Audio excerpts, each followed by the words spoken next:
We've laced them up. It's free skate time. It's the Patreon NHL Ice Guys for Wednesday, November 27th.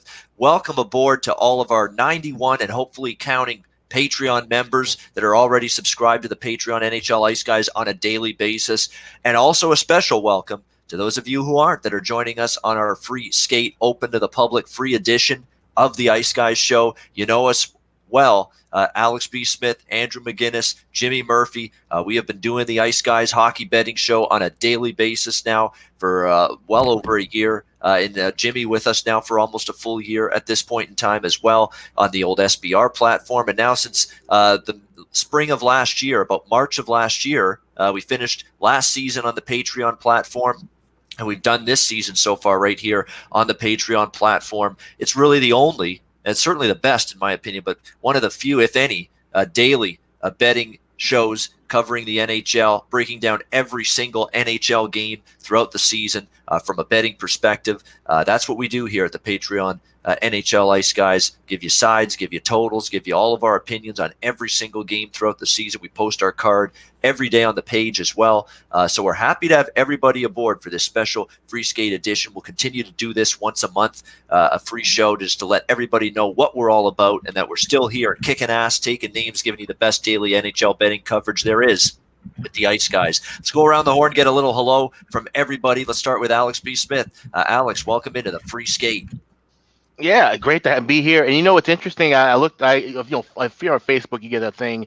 What happened on this day? It was 1 year ago today where we found out that we were going to be done on SBR with this program, and we all were pretty bummed out. But we collectively worked together to put together this Patreon platform page, and like I said, we got 91 subscribers, all the viewers here.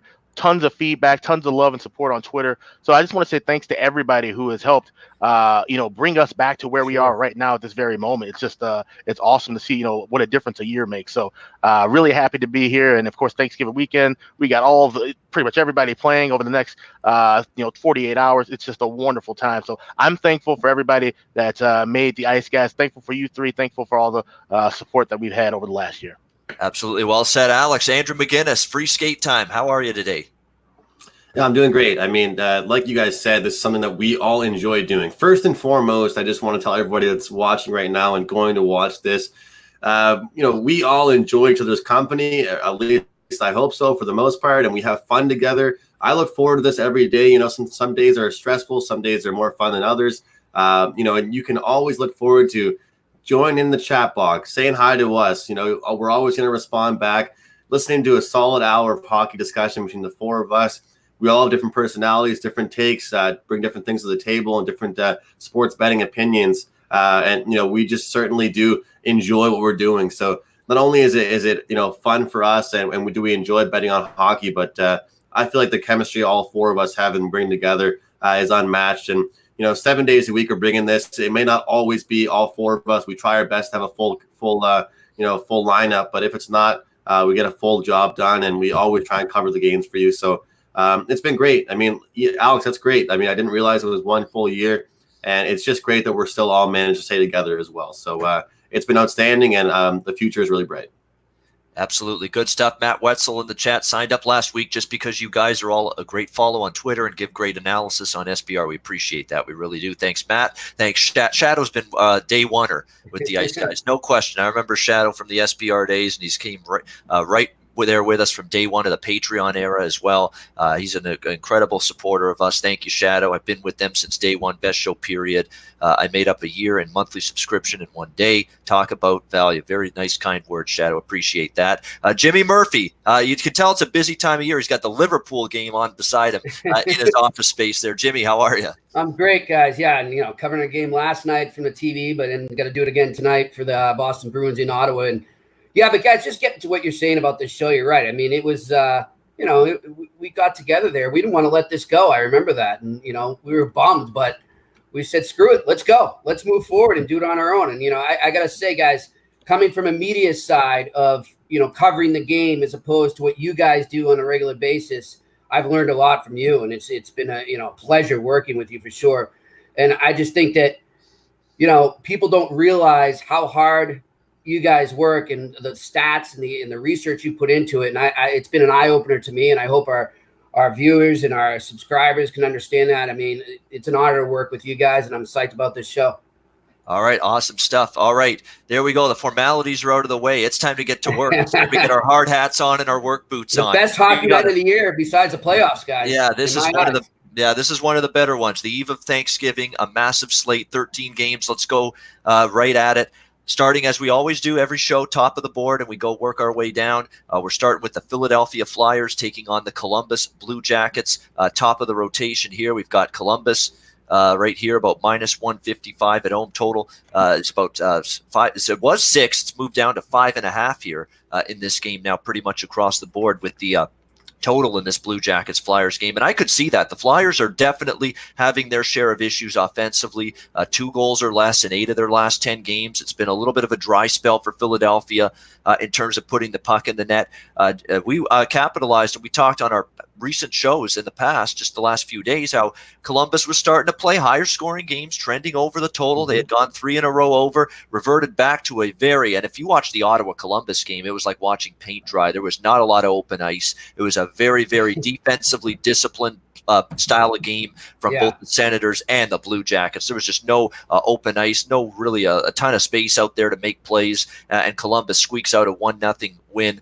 I'll tell you what, this is probably the way that John Tortorella wants them to play. I mean, they're not quite as gifted offensively as they've been in the past, even though they had that little surge there where the power play was starting to click for the Jackets, and even 5-on-5 their production went up. They're going to try to be pretty responsible defensively and try to help out their goalies, because again, the goalie situation for Columbus nowhere near as good this year as it was last year. Bobrovsky gone, and you're dealing with Eunice Korpisalo and Elvis. Hey, thank you very much, Elvis Merzlikins, every night in net for the Columbus Blue Jackets. So I think they're going to try to play more defensive minded. Philly's playing a better defensive style lately. They were a low scoring game with Vancouver the other night. Came back to beat the Canucks in that game. It went under the total. So I kind of agree with the under move. I'm toxic. I'm absolutely toxic to unders. Montreal Columbus was my last under bet, and we know how that ended.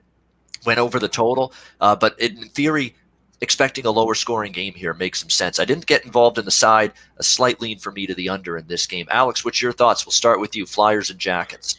Yeah, I just anticipate a slow-paced game as well. Like I said, the two consistent things about these teams is that they're inconsistent. We can rely on some goaltending every now and then from the Flyers, especially Brian Elliott. He's had, I would say, a bit of a resurgence. I won't give him a comeback player of the year award just yet, but he's, I think, filled his role well. We know Carter Hart's the future in net for the Flyers, but I think he's been a solid 1B or number 2 goaltender, and has kept the Flyers in more games than not. But like I said, Columbus, their goaltending situation has been brutal, even though we saw the 1-0 game against Ottawa, a team that doesn't have much offense either. It's just a tough spot here for me. I'm going to pass on this game, but it'll be interesting if you are a live wagering fan. If you see a lot of goals early in this one, we might see that pace continue. That's something you might want to look at throughout the board with the break coming. There could be a lot of more wide open games with teams where normally it would be slower pace, but they could start off hot and go back and forth here. I think I remember the games before Christmas and Thanksgiving last year. There were some high-scoring affairs. To your point about the fact that there's a little bit, I don't know, you're looking forward to the holidays, you're a little bit antsy, you're excited, and when you're excited, you're making mistakes usually at the defensive end, but it can sometimes seep into your play in a negative way defensively. So maybe look for that tonight in some of these games. And I know I've got a few overs, more than a few overs that I've circled tonight on this card that I like quite a bit. Andrew, what's your thoughts on? But this isn't one of them. Andrew, what's your thoughts? Flyers and Jackets. Yeah, for this one, look, you look at the recent past couple games for these teams. It's been interesting because you said Columbus were involved in a few higher scoring games, but if you look at who those high scoring games were in their past 5 games, let's say Montreal, Columbus always plays well against Montreal. Montreal's defense hasn't been really looking the best these days. And then it was Detroit. We all know what Detroit's like. They get scored on left and right. They're not really the toughest team. And then Winnipeg, a team that's really hasn't been the best defensive team all year long. So is that really anything to write home about as far as, scoring some goals? I'm not too sure about that. And then the rest of their last 10-game scale is pretty much, 3 or 4 goals combined for both teams. So I'm going to look at the under in this one. The fact that Columbus played Ottawa and the score was 1-0 in that one, that was shocking. I mean, I wouldn't really knock them for both being completely high scoring teams, but in a game that Ottawa's involved in a game that Columbus could have actually tried to break out in, to only go out and get a 1-0 victory is kind of an eye opener for me, I guess the word to use. And looking at Philadelphia, their past several games, any games that they've really gone over the total, it hasn't really been them pushing that total over. It's been their opponent. So, we're seeing a 5.5, and I don't usually like going unders in these 5.5s, but here in this one, I'm going to go under in the first period, and I'm going under in the full game at the plus money. I think it's plus 105. So first period under, I really like. I just can see both teams settling in and really desperate for this win and try and get a quality win. So whichever team gets that first goal, they're going to try and establish it and protect it and keep the lead. So it's a minus 105 price for the first period under, and plus 105 for the full game under. All right, so first period and full game under recommendations, official plays for Andrew McGinnis with the Flyers and the Jackets. Jimmy, what you got for us with Philly and Columbus? Well, Andrew and I are on the same wavelengths right now. I mean, I agree with everything he just said, and that's why I'm going to take that first period under as well as the total under. But I'm going to look at bring the Jimmy puck line out for this one, because I think this Blue Jackets team bounces back for this one. They've been playing really solid hockey. If you look at the way they've been playing the last 10 games, they're definitely trending up. And I just like it's kind of ironic too that they lost to Ottawa, because Ottawa reminds me a lot of them too, that they're a team, and it's sum of parts with them right now. Not too many superstars, but they're getting the job done, and they're going to grind it out, and that's what they'll do tonight. I like them getting an empty netter, maybe a 4-2 win, or it's maybe a 3-1 win actually for the Blue Jackets. All right, so Columbus puck line. 3-1, 4-1. That makes everybody happy. That'll get the job done. That'll cash everything, the trifecta. So Columbus puck line is minus 1.5, plus 210. Jimmy liking that one with the Jackets puck line, and also liking the two unders that Andrew is also on, the under 1.5 minus 105 first period, as well as under 5.5 minus 105 for the full game. All right, next game on the card, St. Louis, Tampa Bay. Good, very interesting East-West matchup. We've got a team that's been a perennial Stanley Cup contender facing the defending Stanley Cup champions. We've got Tampa Bay minus 155 to minus 160, home favorites in this game. The total 6 across the board. Of course, we know with Tampa Bay, they're starting to play their best hockey of the season. I think that's becoming crystal clear. They're starting to put it together, coming off a nice win against Anaheim over the weekend in their last game. Well, actually, it was Buffalo in their last game. They beat 6-2, and then they beat Anaheim prior to that. But bottom line is Tampa Bay, after a really rough first month where consistency, talk about Alex with the line consistently inconsistent. That was Tampa Bay for the first month of the season. But starting to get their goal scoring going, their power plays going. Their penalty kill was just a disaster at the beginning of the season. But it's slowly starting to get better as well as time goes on. They're doing a better job when they're at a shorthanded situation, which was just a problem. It seemed like an automatic goal for the opponent with the power play against this Tampa Bay team. They're starting to iron that out. St. Louis is really starting to scuffle a little bit. I think it's a bunch of things. The injuries to two of their most impact forwards at both ends of the ice. Tarasenko offensively, Alexander Steen defensively, and they really miss those two guys right now. And you're starting to see St. Louis really have a tough time right now, looking at a situation where the offense is not as easy to come by right now, especially Tarasenko on the sideline. Not that they don't have guys that can put the puck in the net, but it's they're really reliant on Tarasenko in a lot of different situations. And defensively, even, we saw Nashville have a lot of success scoring goals against St. Louis. So just their all-around game has sort of been a little bit not quite as sharp, their current form in recent games. So, in terms of current form, you got to give the edge to Tampa Bay. My problem is I don't want to lay this price with them, minus 160 in this range. Jordan Binnington is off somewhat of a subpar game, and it kind of bothers me. Him on the road is usually a good bet. Him on the road off a bad game is usually an even better bet. So it wouldn't surprise me if he does play well tonight in this game for the Blues and give them a chance. So it's a lean to Tampa, but I don't like the price. And it's probably a lean to the under, but I don't want to bet Tampa Bay unders right now with the goal scoring starting to explode again for this Lightning team in recent games. So I lean Lightning and under, but not going to get involved officially with this game. Alex, what's your thoughts on St. Louis, Tampa Bay? Yeah, it's interesting. Like you said, you got a Tampa Bay team playing some good hockey finally, getting 3 wins in a row, 15 goals combined in those 3 games, and obviously, every team's going to be hyped to play defending Stanley Cup champions. We already saw them play once before, but what's interesting about this now is that, like I said, with the offense rolling, seeing the defense kind of lag back a little bit, with St. Louis. This is a spot, like I said, unders. I could see it.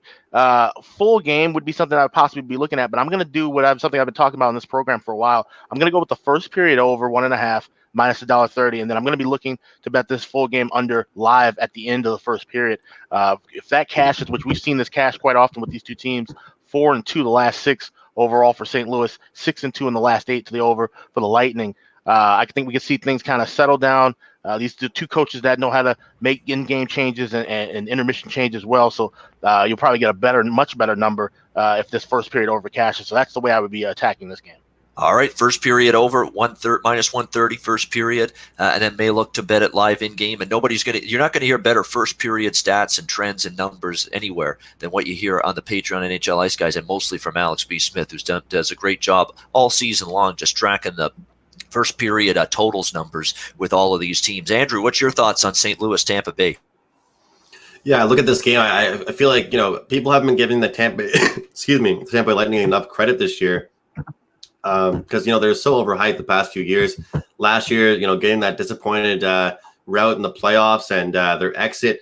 But you know what? It's all about just that smooth sailing, steady going in the regular season and trying to work towards a change this time around the playoffs. And I feel like the biggest difference for the Tampa Bay Lightning this year is how they're getting their goals. Not every goal is as flashy as it was last year, and I like that. It's more of a like Ian would use, the R. Kelly bump and grind style of hockey, behind the board, cycling the puck around, spending time more in the offensive zone now, and not as much just, the outbreak in the 2-on-1s, 3-on-1s, and relying so much on their power play. They're getting production for everybody. They're playing a lot more of a physical. And, despite they're crazy for saying, I'm not buying what St. Louis is selling against great teams on the road. I just don't think St. Louis will get it done against Tampa Bay tonight. I like Tampa Bay a lot tonight. And you look at the way they've played recently, it might add up to a good win here tonight for them. So, they're laying a decent price, but I can get a good price here with the puck line at around plus 165 currently. So I'm going with Tampa Bay Lightning plus 165. All right, going with the Jimmy puck line style. Bet Tampa Bay Lightning puck line minus 1.5 plus 160. And in case you're not one of our Patreons, it's Jimmy puck line because he bets a shit ton of puck lines on a daily basis. There ain't a puck line he won't turn down, or at least many of them. So and alternative too. Yeah, and the alternatives too, which he's taken some shots with as well. So Tampa Bay puck line for Andrew. Is Jimmy following suit here? Yeah, I am. Of course. I love that. I love the way you broke this game down, Andrew. And I think you look back right now, guys, to that 4-3 loss to Winnipeg, right? Where they blew it and they were sloppy in their own end. And that was pretty much what's been plaguing them all season. And since that game, even in a loss to St. Louis, that 3-1 loss to St. Louis, that was a really, really tight playoff-like type game. And their defense is clamped down on both ends of the ice there. I think the forechecks playing better right now. They're playing more of a complete effort across the board there. And that was the problem with them. They have the skill. They just need to play 60 minutes of hockey. And hey, you're never going to really do that, but they're getting as close to it as they can lately. And they've been on fire since then. I think that game to St. Louis, even in a loss, somehow picked them up. I don't know how to explain that, but maybe, they just learned a lot of lessons about themselves. Hey, we can hang with a team like this. So I think they go out there and get a little revenge for that loss right now because I think they feel they outplayed them in that game and they deserve the win. They're going to get it here. I like the puck line. I love the over in the first period as well. All right, so over first period, over 1.5, minus 130, and the puck line, Tampa Bay minus 1.5 here at plus 150. All right, next game up is Florida taking on Washington. We've got the Washington Capitals about minus 165, minus 170, home favorites, total 6.5, shaded to the over. And if Jimmy's Jimmy puck line, I think today it might be Ian over. On this card today. And this is my first over on There's this a lot, card though. today. I agree. The Panthers and the Capitals, the last time I took a Florida-Washington game over the total, it was, I think, 3-2 in the first period, and it was just bing, bang, boom, thank you, come again, easy peasy with that game over the total. I think we get more of the same tonight. I mean, Florida's an over team. I know they got held down to 2 goals, but now's the time, I think, for Florida to get their offense going again against Washington. I know Washington doesn't have Backstrom. It's hurt their offense a little bit, but they're saying all the right things that makes you think, hey, We got to get our goal scoring back again. They're talking about it. They're putting Kuznetsov on the top line. I like that move. I know people are acting like, oh, Backstrom's out. It's not like they put a stiff in there to take his spot. It's Kuznetsov, for crying out loud. He can get the job done in a top line role, and I think he will here in this game for the Washington Capitals. We know the Florida Panthers are still come and go defensively, and you talk about a series history that's been one-sided and lopsided to the over. It's been this one with Florida and Washington. So I'm passing on the side. But you got two teams coming off losses. I would expect both of them to be bring it and aggressive, which means I think you push the attack, try to get on the scoreboard first. And if that happens, that's going to open the game up even more. So I like Florida, Washington here over 6.5 minus 125. Alex, what's your thoughts? Panthers, Capitals. I lean with the over, obviously, because, like I said, Washington overs have just been a gold mine. And, yeah, we've seen them score only 2 goals in the last 2 games. But, like I said, this is a kind of a cure what ails you spot here, because Florida is just a perfect combo for them to get back into that offensive rhythm, that up-tempo kind of rhythm. But what I'm looking at here is the draw at plus 320. We've seen 3 of the last 4 meetings between these two teams go into overtime. We've also seen 4 of the last 7 overall with Washington. They've seemed to be the cardiac caps, if you will. They have a lot of games that go into OT and into the shootout. So I would not be shocked at all to see a 3-3 or a 4-4 game after 60 minutes here, and that's a good price at plus 320. Yeah, that's always a good price. Those draws, a lot of them are a good price, plus 320. Alex is not scared to take a shot with some of these games to go to overtime. And Florida-Washington draw option, plus 320. Andrew, what do you got for us? Washington hosting Florida. Yeah, I didn't have my morning little bit of juice here this morning with orange juice, so I'm going to go with the juice on the over in the first period. Here's a little bit of a pun for you, like Ian always makes. We're going with the 160 first period over, minus 160, 1.5. To me, I could easily see this one flying over the total, but I'm far more confident this one starts high scoring versus continuously keeps it going. So like Ian alluded to, the last time these guys met, the first period had no shortage of action, and I have no issue in this spot here laying a little bit of juice. All right, over 1.5 minus 160 first period. Jimmy, Florida, Washington. Right with you there, Andrew, again on the first period over. And I also like this game to be a crazy back and forth game. Love the over in the total as well. And I'm going to even throw a third one in here. I like a draw. I like this game to go to overtime. These teams played a great game the last time they met each other, if you recall. And it's kind of when Florida started to turn it around a bit and really get a lot of faith in that offense that they have so much skill on. So I like this game to go to overtime or a shootout as well. So those are my 3 for this game. Now, Florida's played, again, better the last couple of weeks. There's no question. And I think they can go toe-to-toe with Washington. They've shown it on multiple occasions. They seem to give the Capitals a real good battle. So draw, first period over, full game over for Jimmy with the Panthers and the Capitals. On we go to Toronto Maple Leafs, Detroit Red Wings. Toronto minus 215 to minus 220 as road favorites. How about, you talk about juice? That's juice with some extra pulp right there. The total 6 shaded to the over, some 6.5s out there. So again, make sure you shop around for the best number and prices out there. Andrew, by the way, is mentioned in the chat. We do best bets at the end of the show as always, but if you have questions for us, post them in the chat. We'll do a little Q&A with the Ice Guys at the end of the show. Scuba says he took a shot with Florida plus 150. I don't mind. I like that. I don't mind that at all. I don't think Washington wins this game, but in a runaway. They might win a close one, but I think the value is with Florida a little bit. I would lean that way. Yes, Scuba. I agree. Yeah, Andrew, go ahead. No, I was just going to say, for sure, you mentioned the values with them. I think that Florida has done a great job all year, but you have to prove you can beat good teams. So this is an opportunity here for them to come in. And from a betting perspective, this should add up to be a decent spot here for them. Put a half unit on them plus 150, I think it is, plus 160. Yes. And, in a close game like this, I think if we have 2 guys in the panel right now thinking this goes to a draw, that should tell you that the play should be on the underdog, because that's right. With a value perspective, if we have 2 guys thinking the draw happens, then anything could happen if it's a close game. Yeah, if we think the draw is going to happen, which means the game goes beyond regulation, goes to overtime or a shootout, you're all of a sudden very nervous laying $1.60. That's the thing. So exactly. Yeah, that's why the value probably is a little bit there. We agree on Florida. Speaking of value, I've been riding Toronto since the coaching change. Sheldon Keefe been the head coach. I'm going to keep it very, very simple. This is one of those, don't overthink it, don't think too much. Ride the hot, fade the cold. We've got ultimate ride the hot, fade the cold in this game, because Toronto's been looking like the energy is totally different, reinvigorated, inspired team again. with Sheldon Keefe with 2 wins in a row against Arizona and Colorado. And I like guys that they've been off since Saturday. Some couple of practices for Sheldon Keefe with his team now. Get some system stuff put into the team. Players now know what the kind of what to expect from their coach now moving forward. I think they'll play probably even sharper because they weren't exactly overly sharp. They were kind of hanging on the Saturday game against Colorado to that game for the win, but they got through it. And I got, by the way, Cody Ceci with a big block shot in the final minute of that game.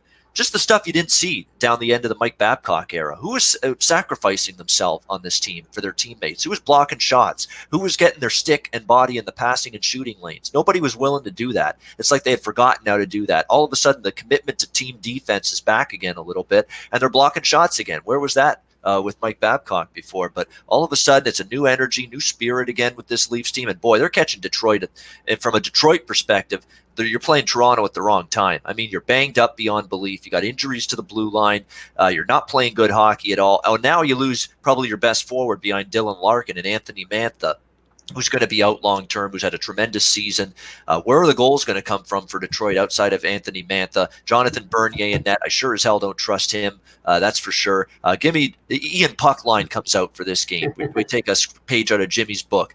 Toronto -1.5 plus 115. We're laying the 1.5. A rare puck line bet for me, laying the 1.5 with the Leafs tonight to absolutely thump this hapless Detroit team right now. And now without Mantha, making it even worse now for this Red Wings team. Alex, what's your thoughts on Toronto and Detroit?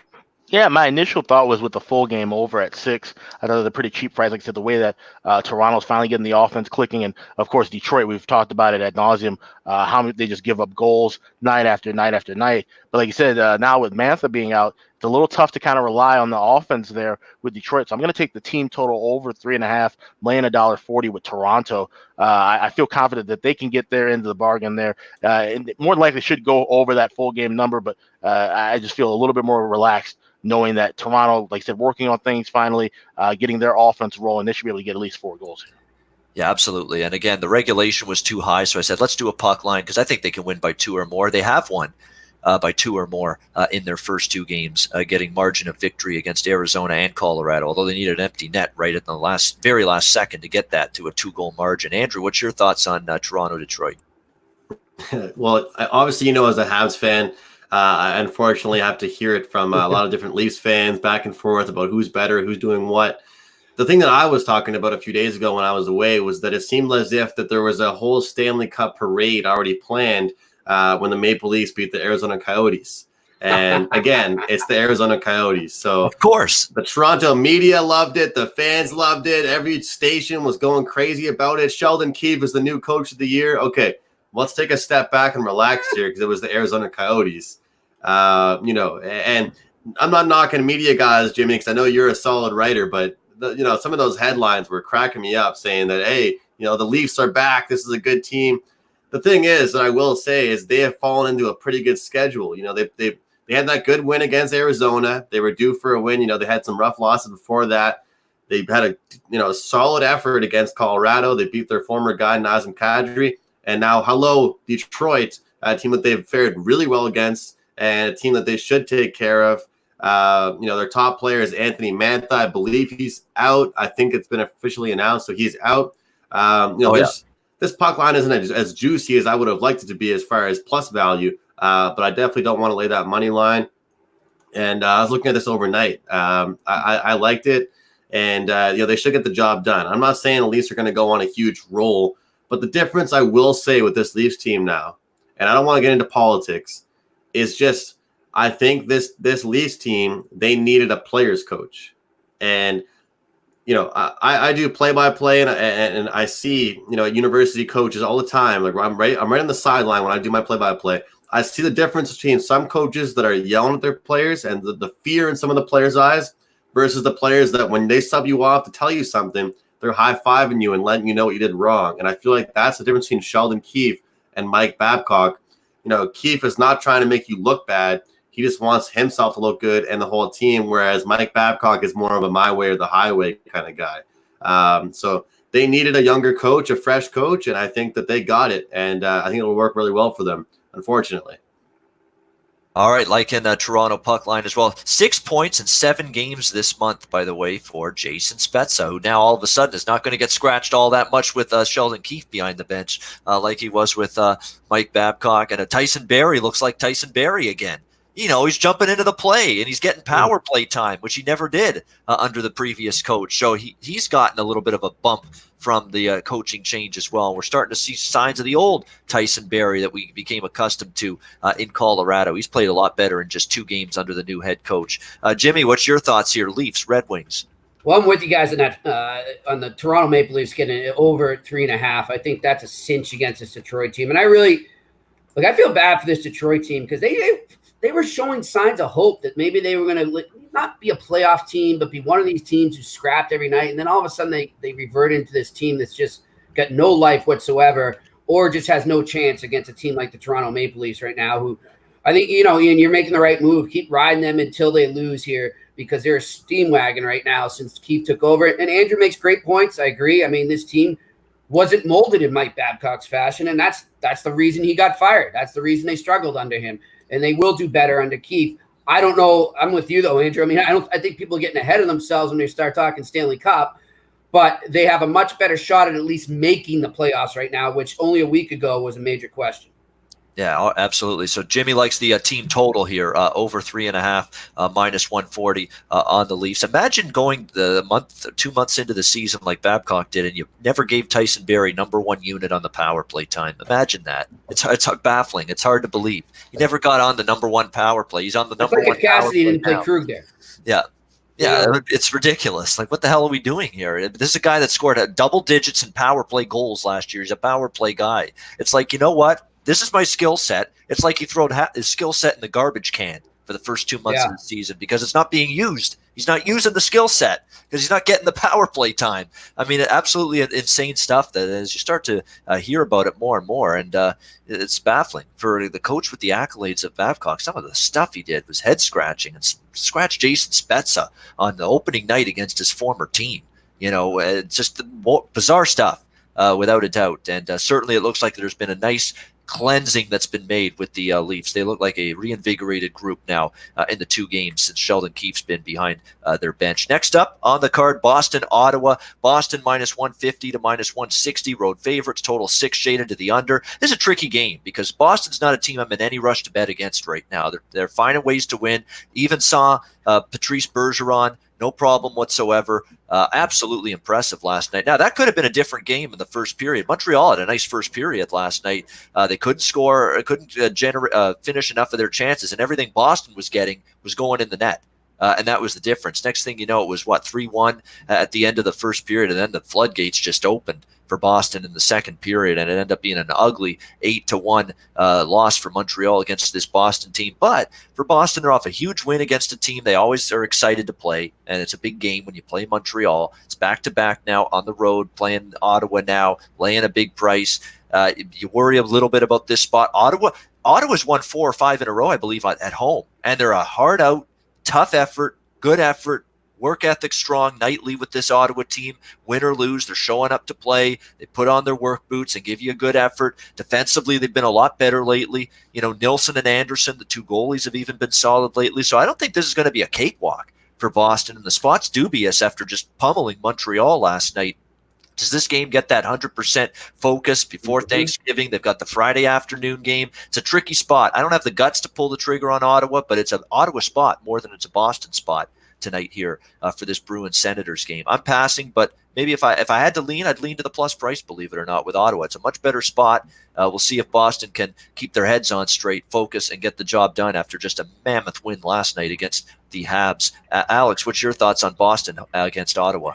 Yeah, like I said, this is a tricky spot as far as the side goes. Ottawa starting to win games at home.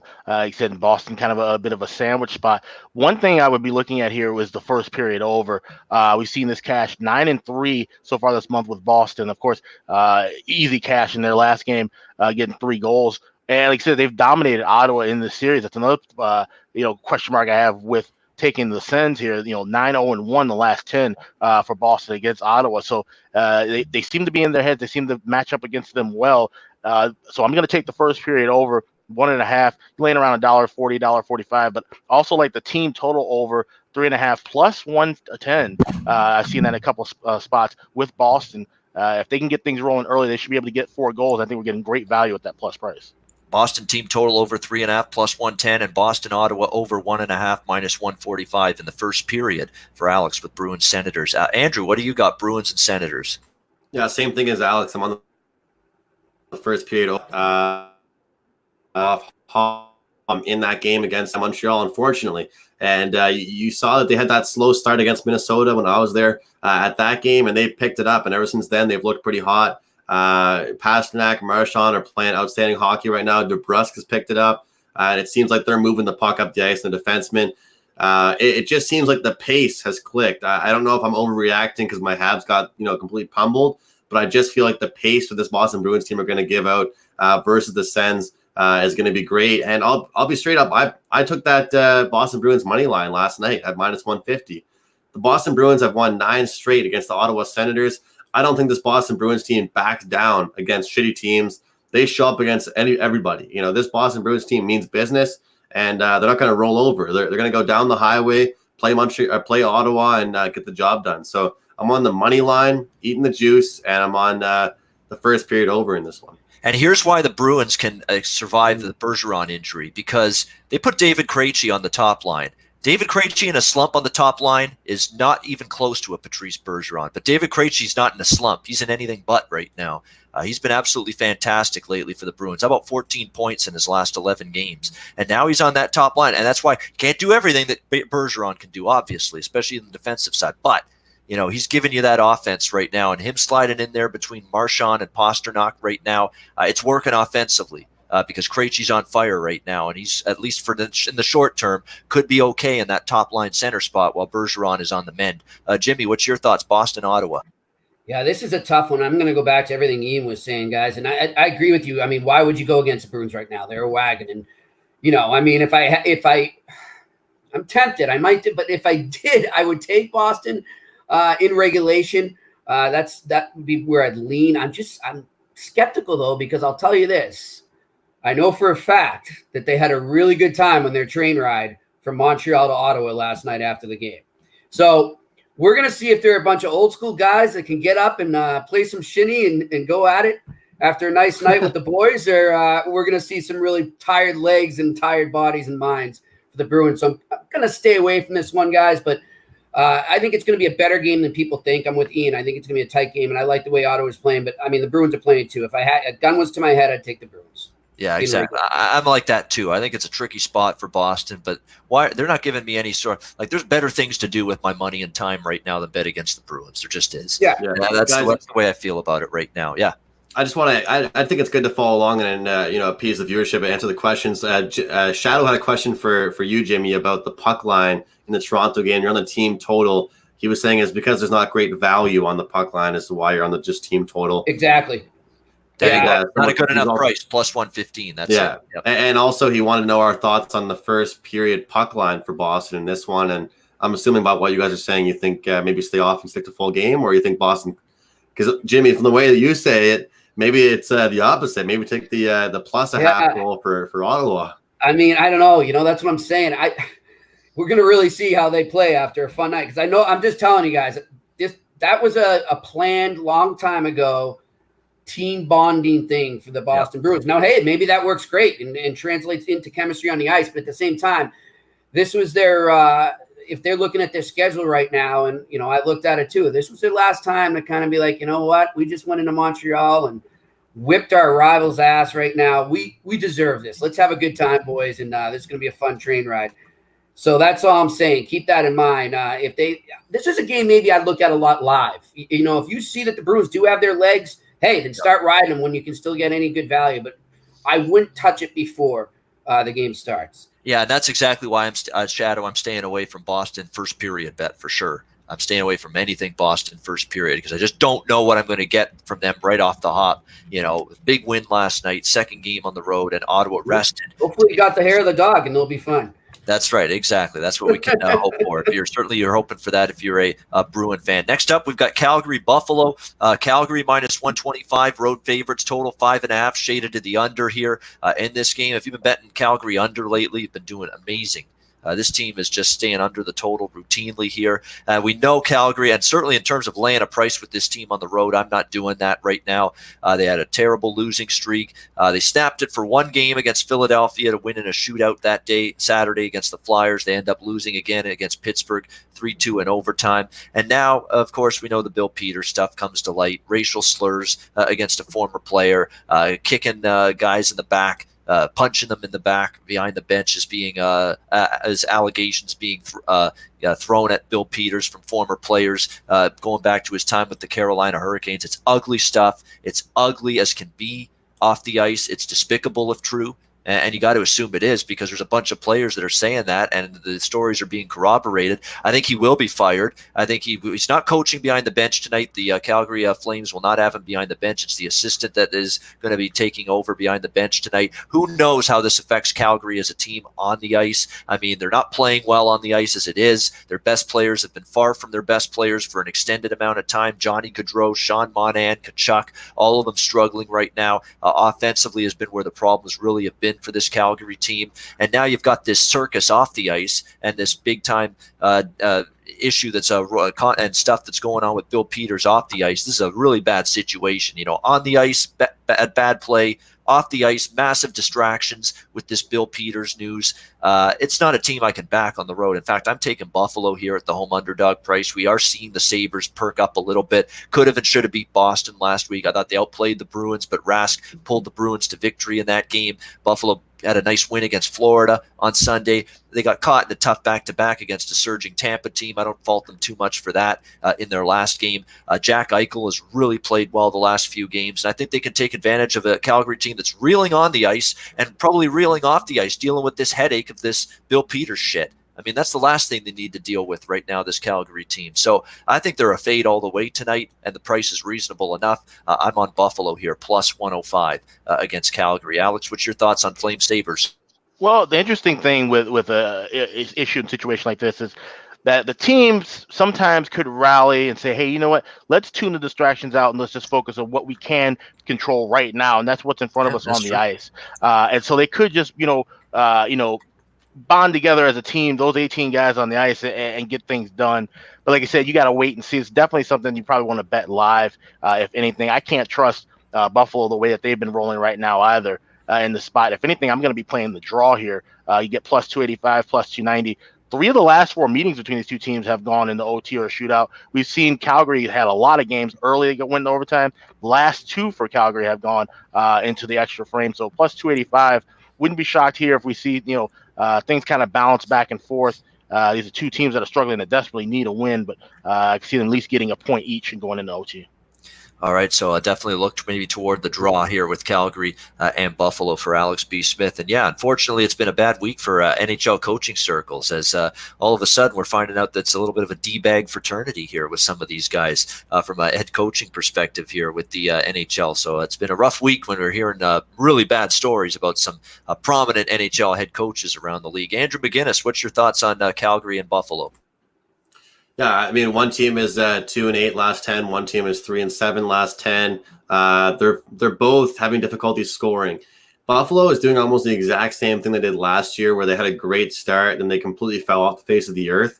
And I think a lot of it comes down to scheduling, and that's what's so great about all of us. And for you guys that are considering joining us on Patreon every day, so we're breaking down every single game every day, so we know about recent history, we know about scheduling spots, and it's so important. And I've definitely learned that way more this year doing my handicapping in NHL and NBA, that you got to look ahead to where teams are playing and look back to who they have played. And this Buffalo team definitely over their past maybe 6 or 7 games has had some trouble against some teams that are pretty good, but also struggling against teams like Minnesota that they probably shouldn't be struggling against as big as they are. So I'm looking at the under 5.5 in this one. It seems to me that Jimmy said, Ian said he's in Ian over today. I like a few unders. I think some crappy teams are going to stay crappy. I mean, I don't like to only go with trends, but sometimes you got to go with the flow and look at what teams are telling you. And I think right now these teams are telling me that if they're going to win a game, it's not going to be a high scoring affair. Oh, yeah, I don't want any part of this over, that's for sure. Calgary Buffalo under 5.5 here, minus 150. Not with Calgary involved at this point in time. Can't put a puck in the ocean for the last. It's been not just been a couple of games. It's been several weeks now. Jimmy, Flame Sabres. Yeah, look, guys, I think a lot of you listed all the off the ice stuff going on for Calgary. Obviously, I mean, I don't care what they say; they're going to be distracted. It's unavoidable. It's a shitty situation for everyone involved, and it's just not going to help right now.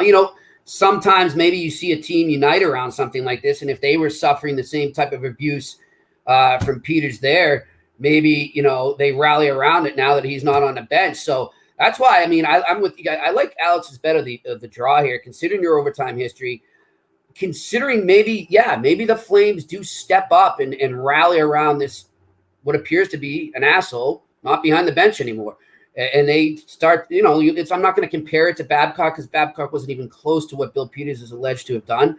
But you do see if a team fits a coach better, maybe they do. And I know Jeff Ward is well respected there. So I see a good game coming from them. And then I also see the Sabres are always tough on this Thanksgiving Eve at home. They play at home every year. This is a big event in Buffalo. The bars are going to be packed. They're all going to be going in there. It's going to be a festive atmosphere. So I see both teams showing up for this. Give me the draw.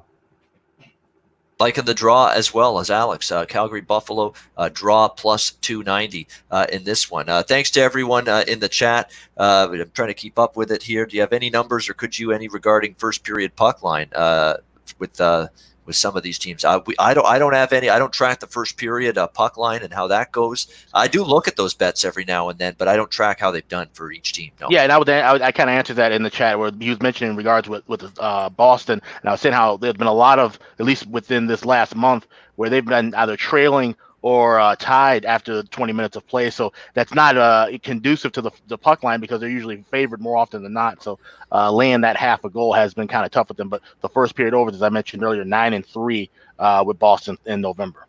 All right. We're going to get to the New York Rangers now. They're hosting the Carolina Hurricanes. Carolina minus 155, total 6.5 across the board. The New York Rangers have won 2 in a row. I can't remember the last time they've won 3 in a row. I mean, this is a team that has been crying out for a win streak and some kind of momentum and stringing good games together in a row. I don't know if the Montreal game was a good game, but they did come back and win that game. I think that was every bit Montreal falling apart as it was New York taking the game on Saturday night. And then the same thing with Minnesota. Minnesota fell apart late, and the Rangers end up winning that game. But you got to start with baby steps of progression forward. And for the New York Rangers, it's a couple of wins in a row. There's a team that has not gone on extended winning streaks this year, and now they take on a Carolina squad that they're going to have to play well in order to win this game. They've won 2 straight. They're 6-1 in their last 7 games. They're trying to avenge a 4-2 home loss to the Rangers on November 7th. But what we do know, and we brought this up in past Carolina Rangers head-to-head games, New York has a crazy long-term successful track record head-to-head against Carolina. It really is insane how well the New York Rangers have done in the past against this Carolina Hurricanes team. Doesn't matter if they're both good at the same time. Doesn't matter if the Rangers are good, the Canes are bad, or the Canes are good and the Rangers are bad. New York has had success head-to-head against Carolina. So it's a really, really tough game for me because I've got contradictory viewpoints on it. So I'm not involved in it. I passed on the side and the total, slightly over. But New York's starting to rein it in a little bit in terms of defensive play. So I'm not in love with this over quite as much. So I'm passing the game. Alex, what do you think? Hurricanes, Rangers. You're one of the guys that's actually been mentioning how New York, just long term, the record is crazy head-to-head against Carolina. Yeah, it's the gift that keeps on giving. And the ironic thing about this, it's like 36-14 the last 50 with the Rangers. And most of these wins by New York, they've been getting outshot. There's at least 8 instances where they've been getting outshot by a 2-1 margin and still finding ways to beat the Hurricanes. It's just there's no way to really explain it, honestly. And you look at, if you break down the numbers of home and road, 16-1 the last 17 games. Rangers have beat Carolina at Madison Square Garden. So, I mean, these are widely available stats, and the books, for some reason or another, still refuse to adjust with this matchup. We're getting a plus price here with a Rangers team that's already won back-to-back games. Don't overcomplicate it. Take the Rangers tonight. All right, like in New York in that series history, plus 130 against Carolina. By the way, there's a couple good things working in the Rangers' favor here tonight. Mika Zibanejad comes back. He'll return to the lineup beyond that top-line center position with Kreider and Buchnevich. And now Ryan Strome, who was taking his spot in the top-line center, he can slide back down to the second-line center, which is good news for New York because he's not a top-line center. Ryan Strome. So getting Mika Zibanejad back on the ice and in the lineup is big for New York. And it's also the 1,000th career game tonight for Henrik Lundqvist of the New York Rangers. So there's going to be a little extra something special. You want to win your 1,000th game. It's a big milestone for King Henrik Lundqvist. So I'd expect him to play well tonight. He played really well when they beat Carolina earlier this season down in Kakalaki. So New York Rangers possibly a live home underdog tonight. Andrew, what's your thoughts? Carolina, New York. That's a pass for me. Won't waste any time on this game. I agree with the underdog position. I think that I was talking with Alex on a different show today, and I definitely kind of mumbled my words a little bit when I said this. But what I said was that I don't really take New York too often. I haven't really had a great read on them. But the times that I do take New York is always at an underdog position. And this kind of leads out to being a good underdog spot for them. So if I were to make a side play on this game, I would definitely take New York. All right, so a lean to New York, but nothing official. Jimmy, Hurricanes, Rangers. You know, guys, I'm really liking the Rangers in this game. I like them even in regulation, actually. I love that regulation right now. I'm looking at plus 195. Alex is listed all the time how good they do against the Carolina Hurricanes. And then a home game, too. I tend to lean towards home dogs on Thanksgiving Eve, guys. I don't know what it is. I guess it's just from covering the game so many years and being at some of these games in opposing rinks and seeing how it's a more than lively crowd than usual. And people get up for these games and they have fun. Everyone's home. So I like the home dogs on Thanksgiving Eve here. And that's why I'm going with the Rangers. And we know the New York Rangers have talent. This is not a terrible hockey team. They've had a terrible start, but a terrible team in terms of the roster they've got. There could be a chance for the Rangers to get it going. We'll see if they can. And by the way, I looked it up. They have not won 3 in a row once this season. 4 times they've won 2 in a row, but have not won 3 in a row. Well, it's first time for everything, right? And hopefully we'll see if New York can get that first 3-game win. It's hard to believe this late deep into the season, not a single 3-game win streak yet for the New York Rangers. And they have the chance to get their first tonight if they can defeat the Carolina Hurricanes. All right, the next game on the schedule, Vancouver, Pittsburgh. Pittsburgh minus 160, total 6 shaded to the under. I lean Canucks here. I always like Canucks off a loss, but I have not, when's the last time I've won betting against Pittsburgh? When is that last time? I don't even remember when. It's just them and Anaheim. They're 2 teams that unless I've got a damn good reason to get involved in their games, I'm not getting involved anymore, on or against them. So I lean Vancouver, but not going to get involved. And I'll give Pittsburgh credit. Just find a way to keep winning, find a way to keep playing well. No Sidney Crosby, no problem. We're getting contributions from everybody. By the way, Malkin, you talk about why the Bruins are not missing Bergeron because Krejci's been good on that top line. Crosby's not being missed because Malkin's been great on that top line between Rust and Gensel on that top line for Pittsburgh. It's been absolutely fantastic. McCann, Galchenyuk's been getting it going offensively with Tanev on the second line. Teddy Bluger, Zach Aston Reese, Dominique Simone, a good third line. The depth is shining through for Pittsburgh right now, and Vancouver is still a little bit flighty right now. I mean, they had that big losing streak. They won a couple in a row against Nashville and Washington. They fell to the Flyers last night. Still lack of consistency. Still not great offensively other than the big explosion they had with their power play against Nashville in that one game. So I would lean under the total as well in this game tonight with Vancouver-Pittsburgh. Lean under, lean Vancouver, but I'm not having any success fading the Penguins. So I'm not in a rush to tempt fate one more time. Alex, Vancouver, Pittsburgh. Yeah, it's been tough. Like I said, I thought this was going to be a complete, collapse now at this point with Pittsburgh without Crosby, but they've seemed to have found a way to at least generate some offense in his absence. Like I said, I expected that short term, but not so much long term now. And this is just a iffy spot. Vancouver's a team that I was really high on going into the year, and they've shown some spurts of where they have some strong offensive play, and then all of a sudden they just kind of fizzle out. It's just a complete stay away game on a big night like this, but definitely one to watch and see. Like I said, Vancouver, definitely a team where I think, maybe this break will kind of help them kind of gel and we can get back to where they were early in the year. But this is just a stay away spot for tonight. All right, a pass for Alex. Andrew, how about you? Canucks and Penguins. Almost the same as you, Ian. I've had a tough time betting against the Pittsburgh Penguins. if I were to make a play in this game, and I don't have any bets personally myself on this game, it would be the over. Just looking at the rosters these two teams have, and the ability for Pittsburgh, no matter what the adversity has been that they've had to face, they've been able to get the job done and get some goals on the board. They've also been involved in some high scoring goals games as well. So I would lean to the over in this one, but I like more games on this one on this card, so I'm passing this game. All right, pass from an official play just to lean to the over. Jimmy, Vancouver, Pittsburgh. I think it's going to be a hell of a game, guys. And one of the games I'm looking forward to kind of peeking in when I get a chance, when I can get away from the Bruins Senators. But I like the over in this game as well a lot. I like the first period over, and I like a draw. So give me 3 plays here. First period over in the game, and a draw. I think this one's going overtime to shootout. All right, so first period over in Vancouver, Pittsburgh. Over 6, -105 full game, and the draw with Vancouver and Pittsburgh as well. And the draw, as usual, very good price with that at +310 with the draw option. All right, next up, Vegas, Nashville. Nashville -140. Home favorites, total 6 shaded to the over. I initially liked the spot for Vegas. Buy low, they're struggling, but I don't trust Nashville in this price range. And I saw the Malcolm Subban name show up in the starting goaltending category, and I'm like, well, that goes that. Thought. No, I'm not on Vegas now anymore. And I will say this about Nashville: 2 wins in a row against St. Louis, looked really good in those games, played well. And to be honest, Malcolm Subban, what is he, winless still on the season? I'm pretty sure winless on the season in terms of his starts. And again, to me, he's not a goalie I trust right now. We bet some overs with Subban like we did the other night against Dallas. That game went over the total, and that's the way I'm going here. Over 6, -120. Subban's an over guy. The only time one of his starts I think has stayed under was the Toronto game. And the Toronto game, he was amped up because he had family in attendance to watch him play close to his home.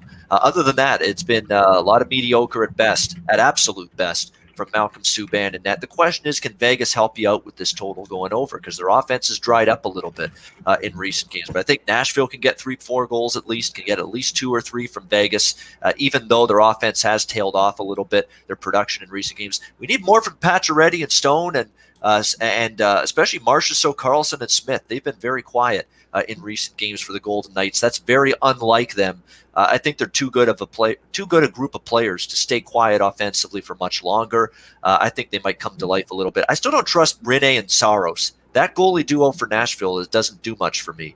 They're a little bit up and down. I think Vegas could get it going tonight. Over 6, -120 for me with the Golden Knights and the Predators. Alex, what's your thoughts on Vegas and Nashville? Yeah, my initial lean would have been first period over. Like I said, you got Saros in net with Subban, so the battle of the backups, I said, and backups that you can't really trust. But Vegas has really kind of burned me of late with these first period overs. They were cashing them quick and easy at the beginning of the year, not only just getting the first period over at 1.5 or 2, but also if those who bet that first 10-minute prop, they were scoring goals first minute, first 5 minutes, and you were cashing with that. But now, like, their offense, like I said, is dried up, and it's one of those things where, you have to look at this when I talk about the first period totals. Look at teams that are, getting the job done themselves, like a Colorado, or teams that are letting goals in. Ottawa was a prime example. Detroit was a prime example of that. And then there's some teams where it's, they score a goal, but then they let the team get right back, or they're get down early and they rally back in the late part of that period. So you have to break down each team individually. And Vegas is one of those teams where when the offense is rolling, you can roll with that first period over, but they can't get their offense going. Nashville's been a team where they kind of start off a little slower than some other teams. So I actually would probably lean with the first period under, and then at that point you can reverse and go full game over. More than likely, like I said, the regression to the norm. Even if we see good goaltending from Saros and Subban in the first 20 minutes, don't expect that to last for all 60 minutes. All right, so just to lean there with those opinions for Alex with Vegas and Nashville. You're not talking about definitely no Bernie Perrance or Marty Brodeurs with these guys. Subban, 883 save percentage. UC Saros, 894 save percentage, and both of them above 3 goals against average. So I think both offenses could take advantage of that tonight. Andrew, what's your thoughts, Vegas, Nashville? Very similar thoughts to you. I'm on the over. This might sound like a weird handicap. I mean, we're seeing Sparks now, so I thought it would be Subban at first. We're seeing Sparks. But look, this team is bound to win a frigging hockey game. I think it's Subban. Just a second, Andrew. I think it is Subban. I've got Subban is confirmed. Sparks has been called up, but he's not starting. Okay. Yep. Well, you know what? Either way, I know it's not good to always say somebody is due for something, but this Vegas team is too goddamn talented to keep losing with backups and nets. You have to be able to win games with backups and nets.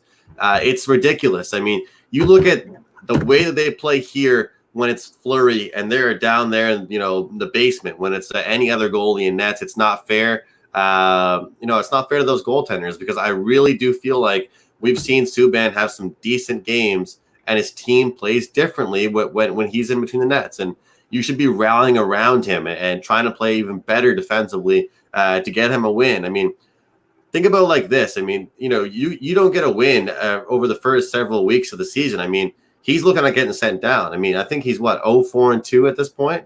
I mean, that guy has a roommate. That guy has friends on the team. If you have friends on the team, they have to say, hey, boys, we're playing like absolute horseshit whenever Malcolm's in nets. Maybe Malcolm's not doing great, but they're not playing good in front of him. But it's just, I just cannot back this Vegas Golden Knights team with a backup Tendy. But maybe they'll get some goal production tonight. So like you, Ian, I don't really trust the Preds goaltending duos as well. So I'm going to go with the over 6 in this one. I like it a lot. All right, over 6 -120, Vegas, Nashville. Jimmy, Vegas, Nashville. Yeah, I see a lot of goals in this too, and that's a great stat by you on the goalies there. And I mean, both teams have just we talked about it, I think maybe 1 or 2 shows ago, how underachieving this Nashville defense has been and what a mess it's been. Yeah, nobody's excusing what Rennie and Saros have done, but let's face it, guys. I mean, that defense should be a lot better than they've been on the ice with the skill they have and the money the Predators are paying them. So I see a lot of goals in this. Give me the over in the first. Give me the over total in the whole game. All right, over first period and over 6 -120 for Jimmy for the full game, Vegas and Nashville. Next up, we've got Anaheim, Arizona. Arizona -140, home favorites, total 5.5, shaded to the under. The under certainly makes sense to me. I mean, but it's shaded to the under. It's very shaded to the under, but it should be low scoring. But I'm done betting against Anaheim. I took the Islanders the other night. It's just that every single instance I pick this game or I pick that game or this game to bet against Anaheim, and they're winning. And so, sometimes you just don't have a good read. You're pounding your head against the wall, getting involved with a particular team. And for me, that's Anaheim right now. So I definitely think Arizona is probably winning this game, but I know if I bet Arizona, watch Anaheim win and beat me again. So I'm not involved. Pass for me, but I would lean Arizona. Alex, what about you? Ducks, Coyotes? Yeah, it's a pass for me as well. Like I said, Arizona's a pesky team. But Anaheim has had their number. They won 11 of the last 16 meetings, and we've seen these are back and forth battles. I just don't feel comfortable with anything here. If I had to play anything, would probably lean with a draw. I wouldn't be shocked to see that, but that's not worth. Like I said, plenty of other stuff worth betting on the board tonight. All right, Anaheim, Arizona. Andrew, what do you got? Yeah, I have a tough time betting with Anaheim as well. I'm going with the over 5.5 in this one here. I like this number. I like these two teams have been scoring recently, and I feel like when they come together, we'll see some goals in this one. So, we can't count out Anaheim right now. I think that they're not being talked about enough by media or Twitterverse or anywhere. So they're scoring some goals. Arizona has some talent, and they'll keep it going. So over 5.5 for me. Not my favorite play on the board, but it just made it for me. All right, Anaheim, Arizona, over 5.5 plus 115 for Andrew there. Prior to the last game, too, Anaheim was really struggling defensively. The penalty killing was lousy, and sure enough, they rise up out of the ashes, and they shut out the red-hot New York Islanders out of nowhere the other night, 3-0. And that was a surprising result for me, at least, to say the least. Jimmy, what's your thoughts on Anaheim and Arizona? You know what? I think it's going to be one of the underrated games on the card here. I mean, I think it's definitely worth, if you get the package or you get a way to watch it and peek in on something, I think it's be a good game. I mean, Arizona, guys, obviously doesn't get enough credit around the league. I mean, some people, guys like us that are covering the league every day, we're starting to realize they are good. They for real. So I think it's going to be a good game. You're right. Anaheim played better before. I'm looking at Arizona money line on this one. I like them to eke out a victory here against the Ducks. All right, Arizona money line for Jimmy. That's right around. Let's see what the price is on this. Minus 140 with Arizona here on the money line. Next game up, boy, this should be fun. You talk about a game with skating. You talk about a game with pace. You talk about a game that's going to be up and down. If it's anything like the first time they met Edmonton, this is going to be fun. Edmonton and Colorado. We've got Colorado minus 130 home favorites, total 6.5 in this one. Look, Edmonton started the season, and really defense coming into the season was a focal point. Dave Tippett here, defensively, they were a sieve last year. Goaltending wasn't very good. They've ironed that out. But right now, Edmonton's being caught up in this wave right now where they're scoring goals in bunches, they're scoring for fun, and their defense has lapsed a little bit in recent games against Arizona, and over the weekend, Dallas, they got into a shootout. And Edmonton's going to keep playing this way, I think, while they keep scoring. And they do keep scoring because you cannot stop the gruesome twosome that is Connor McDavid and Leon Draisaitl right now. They have been absolutely on fire, picking opposing teams apart. They continue to produce points in bunches. They pulled Arizona into a higher scoring game. And even though Edmonton's traditionally been a team I've been reluctant to bet overs with here, this game's going to have pace. It's going to be like Toronto, Colorado the other night. It was up and down the ice. It was consistently good chances, a good pace, back and forth. Neither team sitting back. I think that's kind of what you're going to get here. It's a showcase game. You got McKinnon on one side. You've got McDavid on the other side. I mean, it was a high score, 6-2 or 6-3 the previous meeting this season. It's a very tough call from a side perspective because Colorado got bombed by Edmonton. That was when they were going through those injuries. Remember, it was Werner in net, and Grubauer was injured. Francouz was injured. And all of a sudden they had to go to Werner in net, the third goalie on their depth chart, and they struggled in that game. Now Colorado at least has Grubauer back, although Grubauer got chased the other night against Toronto, and he's been up and down since coming back from injury. It's tough because Colorado, I think, is going to really bring it tonight. They lost to Toronto. They lost bad earlier this season to Edmonton. I think they're going to want to get some payback here, the Avalanche, but it's tough to go against Edmonton right now. They're playing some good hockey, and they're right in every game, night in and night out. I lean still a little slightly at the plus price to Edmonton, but I do really like the game to go over the total. 6.5 here, -110. Going to be blistering pace tonight. Should be a fun one. Oilers and Avalanche tonight in the Mile High City. Alex, what's your thoughts? Edmonton, Colorado. Yeah, I'm right there with you, passing on the side, but I'm looking at this total, especially with the first period total. Of course, Colorado's been the darling this season, 19-4 overall to the over in the first period, currently on an 8-2 run, going against the Oilers team that's on a 9-1 run. And if you look at just these two teams, like I said, the pace has been ferocious back and forth. And even with the injuries that Colorado's suffered, they're still either scoring goals or allowing goals. So they've kind of been flexible in that spot. So it's interesting. Somebody mentioned in the chat earlier about the value kind of being gone with the first period totals because of how popular they've become. This is the first time I've seen a total open at most shops at 2. And they've clearly drawn enough money on the under to where we've seen the 1.5s drop back to within the 160 to 175 range. But I don't understand where the under money comes in the spot. Like I said, these two teams are at a blistering pace, had 5 goals total in the first period in their last meeting. I expect more of the same. So if you have to lay the juice with the 1.5 or get the plus price with the 2, I think both are worthy bets. We're going to see some goals here early and often.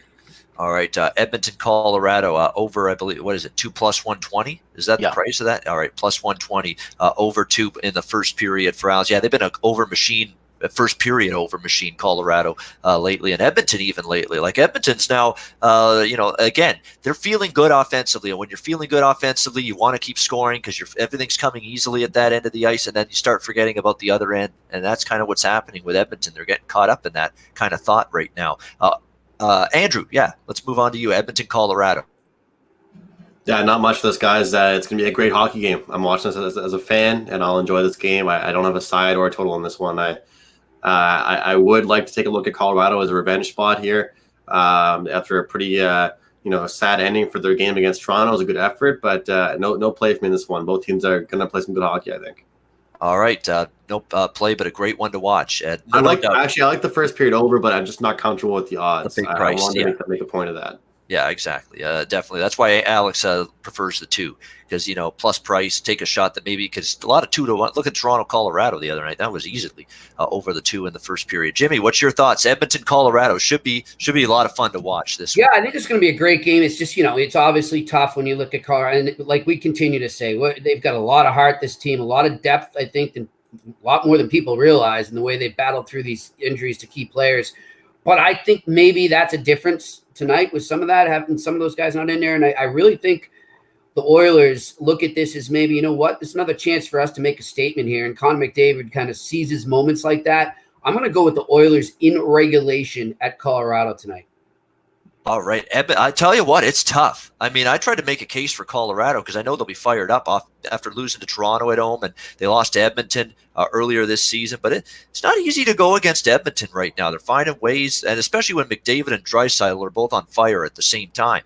That's exactly what's happening right now. They go as those two guys go, and those two guys are going as any duo can go in the NHL right now. So plus 200, by the way, for Edmonton in regulation. And guys, I'll tell you too, I mean, losing Eric Johnson, I think, hurts them a lot too. He's a steady hand, a calming presence on that blue line for a lot of the young kids there.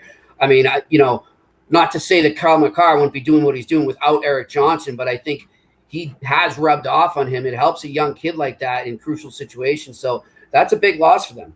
Yeah, absolutely. Cale Makar will now work with Zadorov on that top defensive pair for Colorado. And the reason Colorado's still been able to score goals, Comfort, Kadri, Jost, second line's been good. But the first line, there's been maybe a slight drop-off, but they're still producing. I mean, McKinnon, Burakovsky, and Donskoy is lighting it up for Colorado. Incredible job by Bednar to put them together with Rantanen and Landeskog still out, and they've been able to contribute. Good news for Colorado, by the way. Mikko Rantanen back at practice the other day, skating, and looks like he's closing in on a return. The Finn, Mikko Rantanen, looks like he could be back sooner rather than later in the lineup for the Avalanche. Winnipeg, San Jose, we're down to our last two games on this marathon edition of the show. San Jose minus 130, home favorites, total 6.5, shaded to the under in this one. I'm looking at this as a game where it's tricky. San Jose's, I don't want to go against San Jose.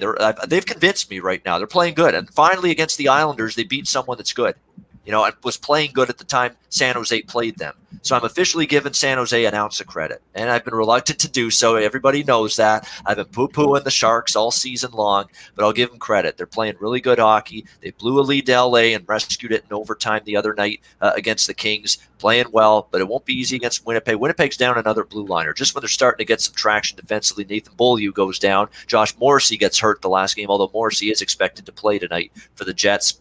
I'm going to go over here. I'm a little more reluctant on this to go over, but series history dictates Winnipeg, San Jose have played some shootouts. They played it over earlier this season when they met head-to-head. San Jose scoring right now. They gave up a lead against L.A. That could be trouble. Winnipeg's got a little bit more firepower than the LA Kings do. So nothing on the side, but I did bet over 6.5 at even money, plus 100. Winnipeg, San Jose. Alex, Jets, Sharks. Yeah, this has been a quiet run, it seems like, for San Jose. Most teams we talk about, if they go 9-1, 10-1, we'd be seeing the books going crazy with the prices, but only laying $1.30, $1.35 here in this spot. And they've been taking care of most of this business at home as well. So I'm going to take a shot at them in regulation at even money. Like I said, they're just playing some good hockey, and they're just going about their business.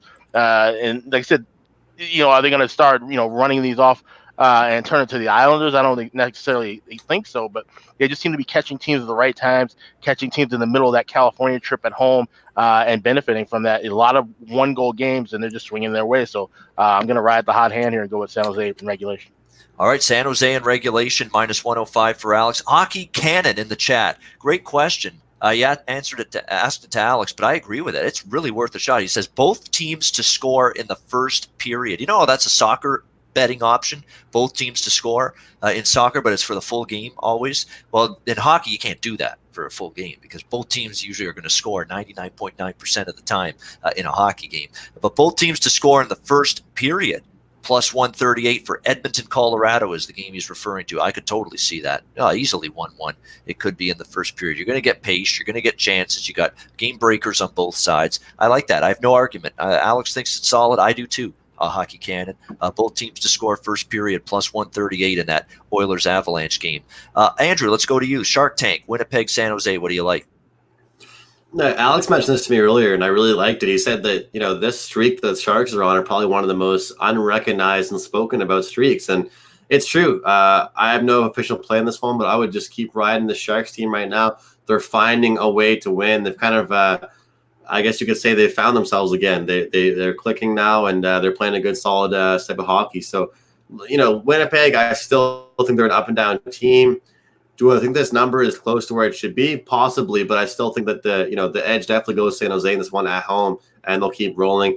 Winnipeg, you just don't know what you're going to get from them on a week-to-week basis, day-to-day basis. More than ever, they're reliant on their stars, and I feel like what I liked about them over the past few years is that they had those second and third line guys to score every now and then. So I definitely trust San Jose far more than I trust Winnipeg right now, but no official play for me. All right, a pass right now, but maybe slightly into San Jose, if anything. Jimmy, what's your thoughts? Winnipeg, San Jose. Guys, I'm with you. A lot of you guys liking the over in this. I think that we're going to see a lot of goals in this game. I think it's going to be a fun game to watch. So give me the over in the first period and the over total.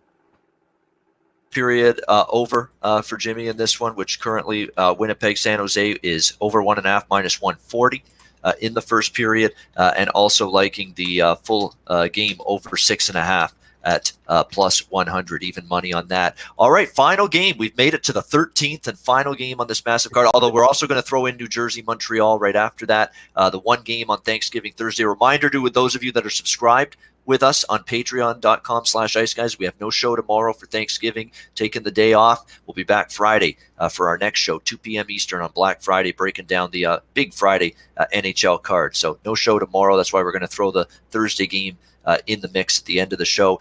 New York Islanders, Los Angeles Kings. New York Islanders minus 125, minus 130. Road favorites, total 5.5, shaded to the under, minus 130. Well, I lost with the New York Islanders against San Jose in overtime on Saturday. I lost betting the Islanders the other night against Anaheim in a 3-0 shutout loss. So guess what it's time to do? It's time to bet the New York Islanders again and see if we can maybe avoid getting our head caved in a third straight game here with this New York Islanders. No, but in all seriousness, I know they've lost a couple in a row, and you always wonder, team that goes on this crazy 15-0-2 streak and you lose 2 in a row, are you going to start really skidding down the hill a little bit in the other direction? That's possible. But what I also know all season long is when a team's struggling, they need a win. There's no better pick-me-up than facing the Los Angeles Kings. That's been tried and true most of the season. You need a win. The LA Kings are the right cure and the right elixir at the right time to get right, and I think the New York Islanders will tonight. The price is reasonable enough. There's actually some minus 125 still out there at 5 dimes. Give me the New York Islanders here, minus 125. They're better than LA. Hopefully they finally play like it against one of these California teams. I think, urgency, they don't want to go 0-3 on this California swing. They want to get a win out of it. I think the Islanders bring that focus and that urgency tonight, take care of business. New York Islanders, minus 125 against LA. And if I lose again with the Islanders tonight, we'll stay away from them for the foreseeable future. We'll give them a break. We'll put them in the drawer and leave them alone for a bit. Alex P. Smith, your thoughts, Islanders and Kings? Yeah, I agree with everything you're saying. I'm gonna take a shot with the Islanders as well, minus $1.25. I think this is a spot here where they were able to rally back after those back-to-back losses, tough spots, and we kind of talked about it as they were going on this trip that okay, they might see some bumps in the road after having that great win streak in most of those games at home. Still able to at least get a point out of one of those 2 games as well. Seen a lot of their games go into overtime, but this definitely seems like a spot where, like I said, the Kings. It's just inferior competition, and you're laying a decent price. And it's also kind of shaping up, setting up for me down the road too. I want the Islanders to win this game because then they go back home with a little bit of a break with this, not just the holiday, but then they have an extra day. They don't play until Saturday against Columbus. Might be a prime spot to fade them after being on the road for 3 games. So hopefully they can get kind of, to use a term, fat and sassy now, and then go back home, and might be a prime bet against spot. All right, New York Islanders minus 125 for us. Good quote from Brock Nelson, who's really been good for the Islanders of late offensively. Says, quote, after the Anaheim loss, it wasn't our best effort at all on the road against a good team in a tough building. We'll have to respond and try to start another streak. Good positive quote, though. Get back on the horse, and hopefully the Islanders can show it tonight. Andrew, New York Islanders, LA Kings. What do you got? The score, Jimmy? Yep, Liverpool got it. There you go. I'm on the second half money line, so me too. I'm pumped about that. Look, and this is one of my best bets of the night. By the way, sorry, I'll get back to you on that.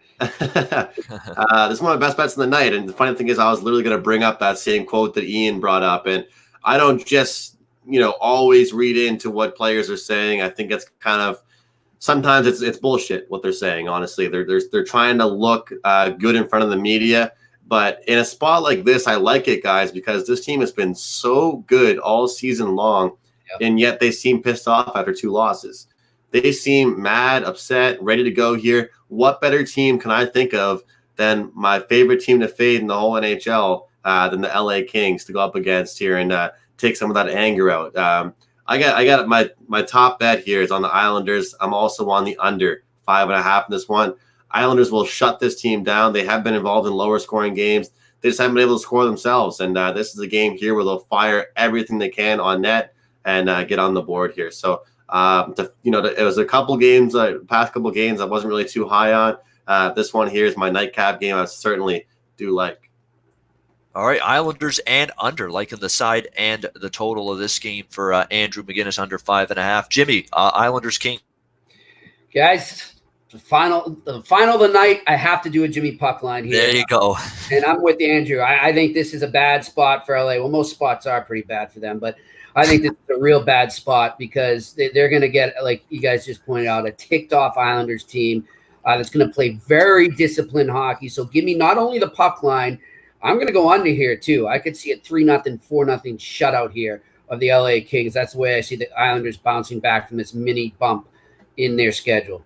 All right, New York Islanders puck line for Jimmy in this one, which is a very good price here on the Islanders, plus 190, and also under 5.5 for the full game, minus 125 with the under. All right, that wraps up the Wednesday card, but we're not done yet. We have a Thursday game, Thanksgiving Thursday, while you're just finished eating your turkey, you're stuffed to the brim, filled to the brim with great Thanksgiving dinner. Sit down and watch New Jersey and Montreal, albeit, you know what, New Jersey, Montreal, NHL, New Orleans, Atlanta, NFL. You could ask for some better options with post-Thanksgiving dinner viewing. Even Mississippi, Ole Miss, and the Egg Bowl is not as appealing with two mediocre teams there. So, but you got to watch something. Maybe it's Devils Canadians here Thursday after your Thanksgiving dinner. Lines are popping up right now. Montreal minus 150, total 6 shaded to the over. It's nice to know players listen to their coaches. Claude Julien after the New York Rangers game Saturday night, we were soft. We were totally lackadaisical defensively, didn't try in the defensive zone. We need to be much harder. We were soft as can be. It's nice to know they played the exact same way last night against the Boston Bruins. Once again, soft, bad in the defensive zone, missed coverage, shaky play, not good with the puck, not managing the puck well. So basically everything Claude Julien yelled at them for being against the Rangers Saturday, they were that same damn team again last night. Yeah. The same one. And it's way to go. Listen to your coach and try to improve. I mean, good job, Montreal. Now, the question is, some people got fooled into thinking, hey, better defensive effort, better game from Montreal last night. Do we do we pull the who in this game? We won't get fooled again. Will we not get fooled again here with Montreal? I'm tempted by Montreal because I sure as hell don't trust New Jersey. What did we see New Jersey do last night? Yeah, lose at home to the Minnesota Wild. That's pretty hard to do, this New Jersey team. I don't trust them one bit. Doesn't Montreal have to right the ship here? I mean, this is not Boston anymore. This is the New Jersey Devils here. At home, you're going to be even more embarrassed. So embarrassed, one fan in the crowd was literally throwing the towel from the stands at the Bell Center last night. A Montreal Canadian fan throwing the towel. I haven't locked in anything yet. I've still got to process it. Remember, this game is tomorrow. It's not tonight. But Montreal in regulation, Montreal in puck line, minus 1.5 is going to be a consideration here for me at the very least. You would think here, this is New Jersey now. And if you thought you were embarrassed by the New York game, 8-1 last night, getting your teeth kicked in by the Boston Bruins, who you have a history against, that's got to wake you up. And if that doesn't wake you up, I don't know what will. It's a Montreal or pass spot for me, just to debate. Do I go regulation line or puck line? Going to think that through, but I think I'm going to make it official on the regulation line just to be safer. Montreal's not one of the teams to win the team, so I'm going to go with Montreal in regulation here in this game on Thursday, which you'll be able to get probably around minus 105, minus 110 with the regulation line in this one. Alex, Devils and Canadians. Can the Canadians finally wake up on Thursday night? I would like to think so. Like you said, that's a prime spot for them to bounce back after losing to a rival, in that grand of a fashion. But looking at the trend here, they haven't done well against the Devils either. They've lost 6 straight against New Jersey. So that's also a bit problematic as far as leaning with the side. I'm going to look at the total here with the first period over. Of course, that number will come out tomorrow. We've seen 7 of the last 10 meetings with these two teams, high-scoring first periods, and Montreal's been a team to cash with that first period over more often than not, especially at home. So that's something that I'll have circled, and follow me on Twitter at AXSmithSports. I'll have that official once that number comes out tomorrow. All right, so again, no first period totals this early the day before. They come the day of the game, but looking at a first period over is Alex. All right, the floor and the mic is Andrew McGinnis, because I know he's got some shit from last night to get off his chest with his team, the Montreal Canadiens. What do you got for us, Andrew? Montreal last night and Montreal here, looking ahead to New Jersey. Yeah, it's tough. I mean, I've been getting chirped all day by everybody for the fact that I was in Jimmy's City and cheering on the Bruins, my arch rival. And I think Karma was a bitch and just came back and haunted me when the Bruins absolutely laid the smackdown on my team. So maybe it was Karma saying, "Why the hell were you cheering for your arch rivalry?" I mean, who knows? But I gotta say, to me, I'm not mad about them losing to the Bruins. The Bruins are a freaking good hockey team. It's about giving up. They gave up about 5 minutes into the second period. That game, if it was 4-1, so be it. They lose 4-1. But what the hell is giving up 8 goals? That's embarrassing. They stopped playing. They stopped trying. Jeff Petrie literally, assisted Brad Marchand on a goal in the first period. It was just an overall sloppy game. They did not care. And they're a team that I always preach to you guys. The only thing I ever say to you about my team is that they don't have any superstars, but they have 4 lines that can get the job done. And yesterday it was 4 lines that didn't give a damn fuck about the whole game. They did not care. And they were down 3-1, 4-1, and it was just an absolute embarrassment, disappointment.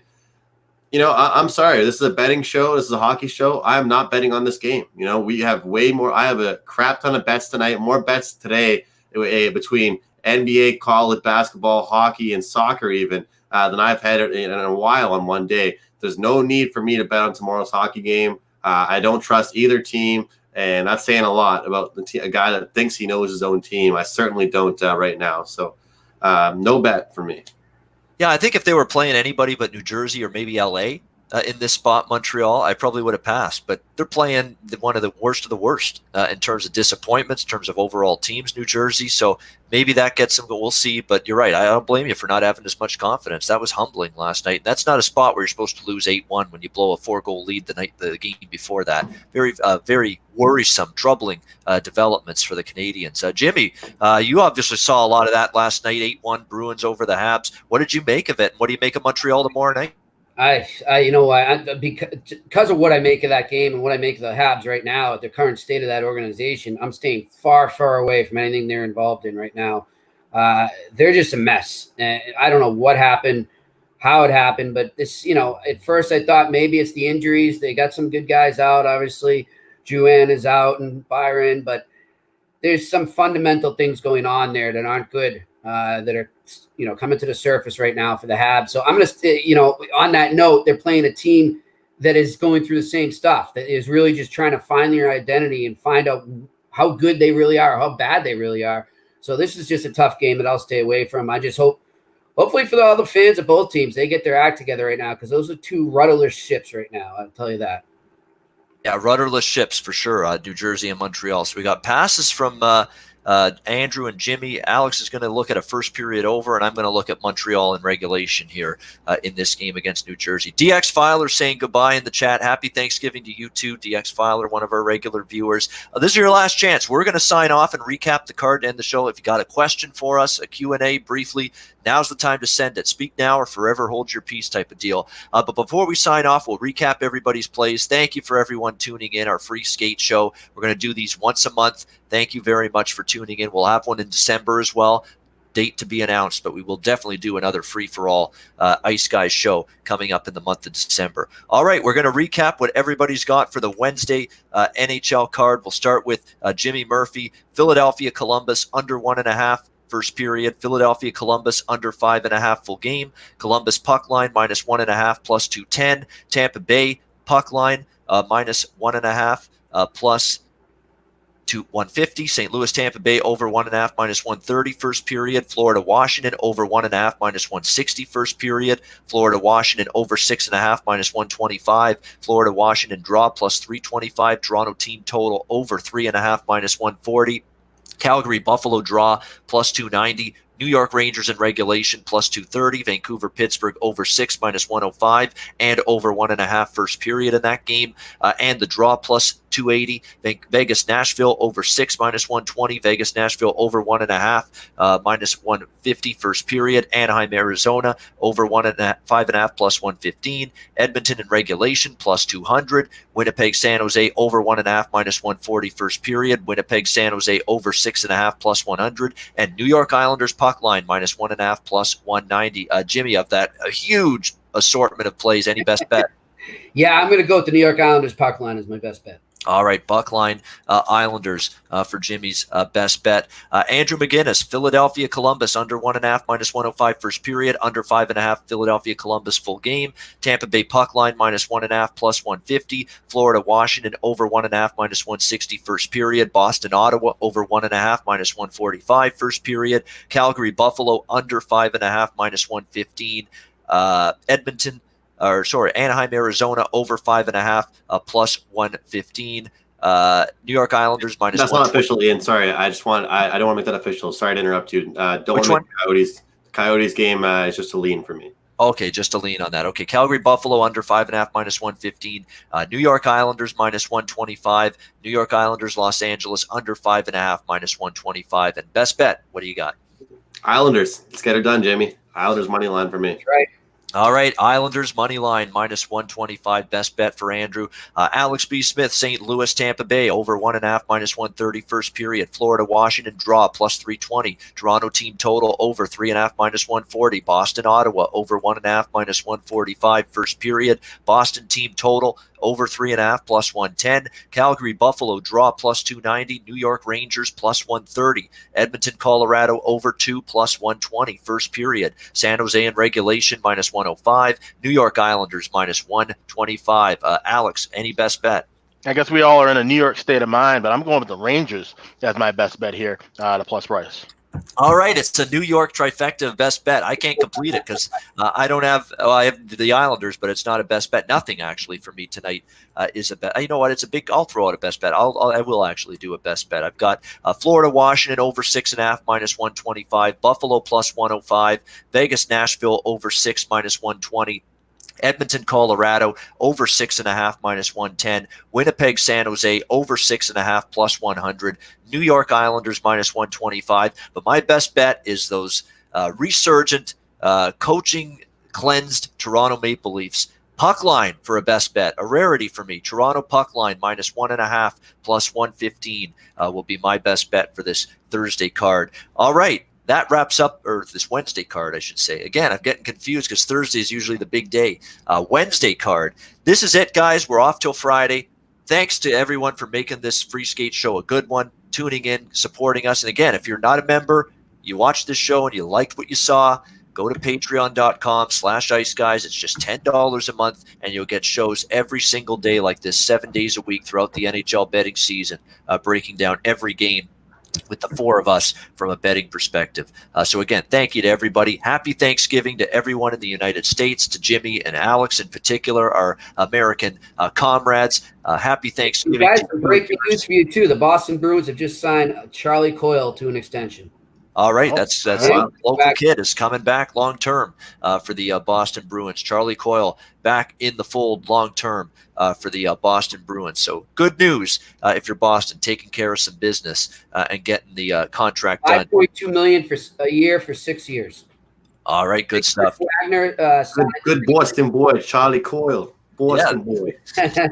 Absolutely, yeah, and he's played pretty well lately. Who hasn't played well lately for the Boston Bruins? Deep up the middle, man. They certainly are. So, Shadow. When I was in Boston, the guy said, "Make sure you know you're from Boston. You don't pronounce your R's, okay?" Yeah, it's not bad actually. That's pretty good. That's pretty decent. Well That's pretty well done. You've been working on that. I can tell. Absolutely. All right, good stuff, Shadow. Happy Thanksgiving to you as well. You're one of our loyalists. Jay Stone as well. Everybody in the chat, thank you. Everybody for tuning in. We appreciate it. Thank you very much. Happy Thanksgiving to everyone in the United States. We will be back on Friday for our Patreon members, and if you're not one, what are you waiting for? Get on there, patreon.com/Ice Guys, just $10 a month. We will be back on Friday, 2 p.m. Eastern time for our next edition of the Patreon NHL Ice Guys. For Alex B. Smith, Jimmy Murphy, and Andrew McGinnis, I'm Ian Cameron. Happy Thanksgiving. Have a great Wednesday night. Good luck with all your wagers. We'll see you again Friday right here on the Patreon NHL Ice Guys. Take care, everybody.